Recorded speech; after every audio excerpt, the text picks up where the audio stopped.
as a paper crafter, alcohol pens or alcohol markers are probably one of the staple items that you feel that you should have in your stash and use a lot. Now, we appreciate there's a lot of tutorials, a lot of techniques out there using alcohol markers. There's a vast array of different colours and brands that you can purchase, but I'm here to show you that you don't have to be an expert colourist to make the most of the alcohol markers that are out there. So we do have our own brand of alcohol markers with Creative Craft products. There's 80 in this pack. Now this is amazing value because it's taken them down to 25 pence per pen, and there's every colour you could possibly need, including the blender, including black, and including all of your different cool and warm greys as well. Now we've also got on our blog a colour chart that you can print off at home and fill in as I have mine here. This way you can pop it on your craft room wall and you can see exactly how the colours actually react on paper and how they dry, rather than looking at the lids. Now, although these are usually quite accurate, there's often going to be a slight variation. Now this colour set comes going from your reds all the way through the rainbow to your purples and then into your browns. Then we have our fluorescent colours, then we have our pastel colours, and then we have our greys and our black. We'll make sure there's a link to this colour chart down below, as well as a link where you can take a look at the pens to purchase. So not only am I going to give you some basic colouring techniques to make you feel like an expert straight away, I'm also going to give you 3 other ways of using your alcohol pens, so stay tuned for that. Now, probably the most common thing that people would want alcohol pens for is for colouring in stamped images. And the most common question I get asked is which ink to use if I'm going to be using alcohol pens. And I would definitely say you need a dye ink that is water-based. It needs to be water-based because otherwise the alcohol content in the pens or the ink is going to react with your outlines, and that's just going to cause a mess. So something that's water-based like Memento is absolutely perfect. And of course, make sure that's fully dried before you start colouring. Now I've gone onto a super smooth cardstock so it doesn't damage the nibs of my pens. We have a brilliant 300 GSM super smooth cardstock available at CraftStash. Again, we will link that in the description below for you. So once you start alcohol pen colouring, you'll notice that you've got 2 nibs. I tend to use the fine nib for almost everything, but you can of course use also the broad nib. This could be a chisel one like this, or on some pens it's a brush nib. I find this is great if I want to cover a large area, but the fine nib is going to make sure you're nice and accurate and keeping within those lines. Speaking of keeping within those lines, what you'll find is that with alcohol markers, as the ink hits the paper, it will spread ever so slightly. This will be different on different types of paper. The closer the weave of the paper as such, the less the ink will travel before it dries. Now with alcohol pens, these have an alcohol base and the pigment is there, and the pigment will travel with the alcohol base until the alcohol has effectively evaporated and is dry. This doesn't actually take very long at all, but what I would always suggest is when you're colouring in particularly detailed areas and along a stamped line, is to just put your pen just outside of the line, leaving a slight white gap, and just watch it for a second, because very often what will happen is that will travel to the line. If you were to go too close to the line, then you're going to end up potentially with that actually wicking or seeping through the paper beyond your stamped line. So you want to make sure you stay within the line. If you then need to add a little more ink and just bring that out a little bit further, then you can do that once it's dry and keep adding to it that way. Now when it comes to blending these are actually really lovely pens to put down as a solid colour. I tend to go around the outline there, as I just said, keeping away from the very edge, leaving a fraction of a millimetre away from the stamped edge and letting that just creep towards it itself, and then colouring in there. And that, as it dries, will be a perfectly smooth colour base for you. But blending colours together isn't as scary as it looks. So I've just put down my dark green on this first side here, and I'm going to flick out the colour a little bit, just using the fine tip, small lines like so. Then I'm going to come in with my lighter shade, and as a beginner I would definitely say work with 2 shades to start with, and you can build up to more to get even more precise blending. I'm now going to fill in the other part of the image here, or the shape, going up to that dark green and flicking over into it. You can go all the way over the darker colour and flick out, and you'll find that the two alcohol bases kind of blend together beautifully on their own, as long as your colours are reasonably similar. So as you can see there, I've got dark going out to light absolutely seamlessly. Now alternatively, you can already lay down your base there, then go in with your darker colour and repeat the process that we just did. So flicking out the dark and go back over again with your light.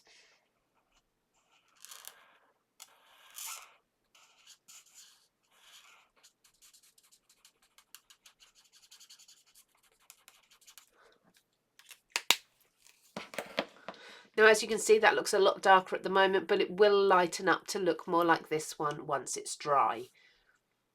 So you see, ink blending really isn't that difficult with alcohol inks. A little bit of practice, but if you are concerned about using them and blending, of course go ahead and just use block colour within your shapes. You will get a perfectly neat finish. Now, I promised you 3 other things that you can do with your alcohol pens to really make the most of them. Although these are super inexpensive from CraftStash, you still want to stretch your stash as much as possible, and creating the look of stained glass is something that's really achievable. So I've got myself a die cut from black cardstock stuck down onto a piece of acetate here, and I'm going to use my pens to colour in the reverse of the acetate. So I'm just going to go round. You can go around with the fine tip, or you can go round with the larger broad nib. It depends how much detail you want and how quickly you want to do the colouring. And you will find that this will actually dry on the acetate really quickly. So within a minute or two that will be dry, and you can overlay colour as well. So you can really start to build that up.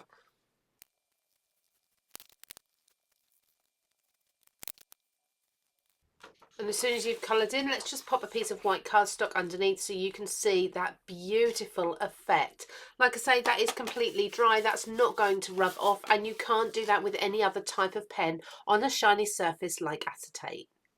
Now, something else you can do with your alcohol pens is use them as you would alcohol ink, and that's creating some beautiful backgrounds and effects with them. So I tend to use alcohol blending solution, which you can purchase on its own to help you move these colours around. I'm working on a surface that's shiny, glossy, non-absorbent, so mirror card is perfect to play with, but you can buy specialty alcohol pen or alcohol ink surfaces as well. Now I'm also going to use a heat gun. Now you don't have to use a heat tool, you can actually just use something to blow the ink around and move it around, or you can even use a blending tool, but a heat tool does 2 jobs for me. It dries it, but it also gives it some movement at the same time. Now, of course, I've got this huge array of colours here that I can play with, so I'm really spoilt for choice, and I'm just going to start by putting some of the colour down, and I'm going to be really random with this. Just popping different colours that I like all together, and I'm going for sort of an alcohol pen look or alcohol ink look. Now you'll notice that this will dry really quickly on the surface of your paper or your cardstock, but we're going to reinvigorate it. So I'm going to put some black running through there, just through the middle as well. Okay, so I've laid that down, and I'm going to now take my alcohol blending solution,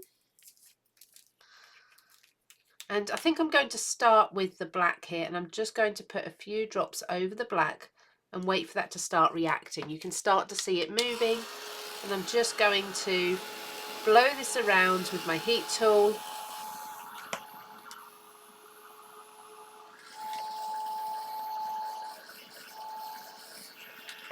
And then I'm going to repeat that for the other colours, working just a couple at a time, because there's only so much that you can do with regards to moving the ink around at once.